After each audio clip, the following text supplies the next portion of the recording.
Em nome de nosso Senhor Jesus Cristo. Amém. Aos 23 de fevereiro, nos anos de 1072, São Pedro Damião, bispo e doutora da Igreja. São Pedro Damião, cardeal e doutora da Igreja, nasceu pelos fins do ano de 1006 ou no começo de 1007 em Ravenna. Com receio de ser parcelada demais a fortuna da família, em virtude da prole numerosa, a mãe expô-lo, retomando-o pouco depois. Pedro perdeu os pais muito cedo e ficou debaixo das ordens de um irmão mais velho, que o tratava com muita dureza e sem a menor caridade. 10 anos, a sorte de Pedro melhorou.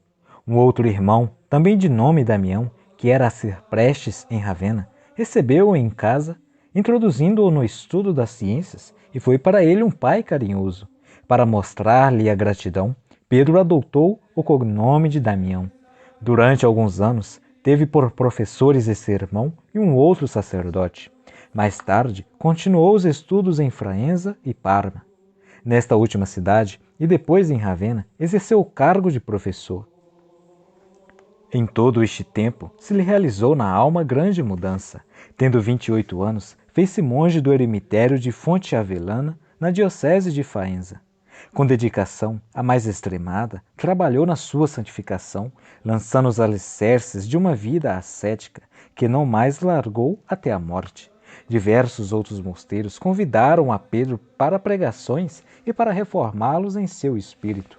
Morto o prior de Fonte Avellana, foi Pedro eleito seu sucessor. Como superior, dirigiu toda a atenção à formação de um bom espírito ascético nas comunidades. Para este fim, escreveu as biografias dos santos Odilon, Romualdo, Domingos Loricato e Rodolfo de Eugúbio, que apresentavam aos monges exemplos perfeitos da vida religiosa. Pedro não podia ficar indiferente diante da situação triste em que se achava a Igreja Católica. A sé apostólica tinha se tornado objeto de aspirações ambiciosas e achava-se em certa pendência na Casa Imperial da Alemanha. Em condições análogas estavam as dignidades eclesiásticas na Itália, França e Alemanha. Os prepotentes da política vendiam-nas a troco de dinheiro ou davam-nas às suas criaturas. Grande parte do clero tinha se esquecido de sua alta missão e estava entregue ao vício da simonia ou do nicolaitismo. O povo cristão estava sem guias e o espírito da impiedade alastrava-se cada vez mais. Pedro Damião se opôs com toda a força a este estado de coisas. Pôs-se em comunicação direta com os papas Gregório VII, Clemente II, Leão IX, Estevão IX e Nicolau II, e conseguiu que esse se abrisse forte campanha contra os dois abusos que tanto prejudicavam a obra de Cristo na terra. Ele mesmo escreveu 2 monografias em que tratou das 2 chagas perniciosas no corpo da Igreja. A segunda publicação, contra o nicolaitismo, criou-lhe muitos adversários por causa do assunto e do modo franco e enérgico com que desvendou e atacou o mal. Lê-se em nota. Simonia é a intenção manifesta de comprar ou vender bens sobrenaturais ou naturais a estes anexos. Nicolaitismo é a negação do celibato do clero. O Papa Estevão IX, porém, nomeou o autor cardeal-bispo de Ostia, dignidade a que se achava ligado a outra de decano do colégio cardinalício. Para que Pedro Damião se resolvesse a aceitar a púrpura, foi preciso o Papa ameaçá-lo da excomunhão. Grandiosa foi a atividade de Pedro Damião na reforma religiosa em muitas dioceses. Comissões dificílimas e bem melindrosas foram-lhe confiadas pelos papas e sua prudência, energia e caridade conseguiram os mais brilhantes resultados. Foi este motivo porque os papas tão pouca disposição mostraram de aceitar-lhe o reiterado pedido de exoneração para poder voltar ao querido eremitério. Muito bem fez a Santa Sé em não ter privado da cooperação de tão hábil diplomata e santo reformador. A política abusiva do partido imperial na eleição do sucessor de Nicolau II, 1061, necessitava de um regulador prudente e enérgico da têmpora de um Pedro Damião.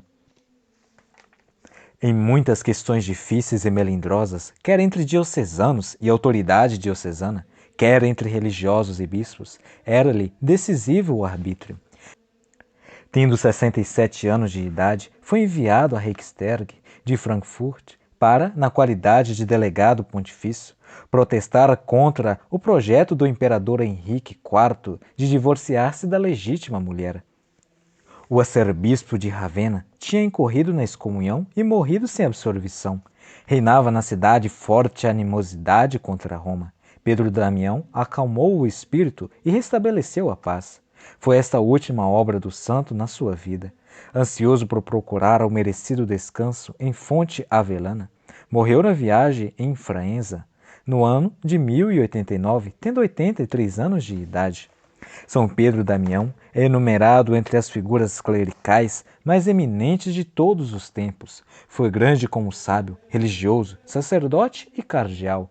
Admiráveis e fora de comum eram-lhe os conhecimentos, principalmente de jurisprudência. Admirável era a franqueza apostólica com que profligava os vícios do tempo. Admirável a austeridade e santidade de sua vida. Admirável a piedade e zelo sacerdotal. Admiráveis, enfim, a dedicação incondicional à Santa Sé e o entusiasmo e atividade pela prosperidade da Igreja. O corpo do grande santo descansa na Igreja dos Cistercienses em Faenza. Leão XII deu a São Pedro o título honroso de doutor da Igreja. Reflexões. Primeiro, por que não pensas mais seriamente no negócio de tua salvação? Costumava São Pedro perguntar-se a si mesmo. A mesma pergunta devíamos dirigir a nós, sendo a salvação de nossa alma o que mais nos devia interessar. Salva a tua alma e tudo está bem. Perdida a alma, tudo está perdido. Muitos há, e estes pertencem à maioria, que põe esta questão em último plano, considerando-a a mais insignificante de todas as outras e a menos importante. Jesus Cristo pensa diferentemente.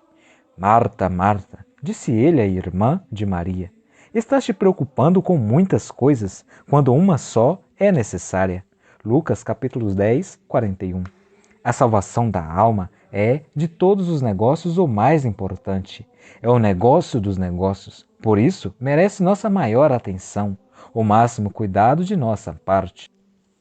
Segundo, a vida é curta e o seu curso veloz, diz a Sagrada Escritura. Se a vida é curta e sua passagem rápida, cumpre aproveitá-la para não perder nenhum dia e nenhuma hora. O tempo que se perde, perdido está para sempre. Uma eternidade não nos pode restituir o que no tempo perdemos. Perdido uma vez o tempo que Deus, na sua bondade, nos concedeu para fazermos penitência e trabalhar para a nossa salvação, nunca mais o recuperaremos. São Boaventura. Santos, cuja memória é celebrada hoje. A vigília da festa do apóstolo São Matias. Em Sirmium, Eslavônia, a memória do monge mártir São Cireno, arguido sobre a religião, foi preso e decapitado por ordem do imperador Maximiano. Na cidade de Astorga, Espanha, a Virgem Marte, Santa Marta, acusada de ser cristã, foi morta por ordem do procônsul Paterno. Em Roma, o martírio de São Policarpo, sacerdote e amigo de São Sebastião, em cuja companhia converteu muitos pagãos e animou os cristãos a perseverarem. Em Constantinopla, o monge Lázaro, sacerdote e pintor, os iconoclastas mutilaram-lhe as mãos e estas maravilhosamente foram curadas. Faleceu em 870. É padroeiro dos pintores e escultores. Deu graças.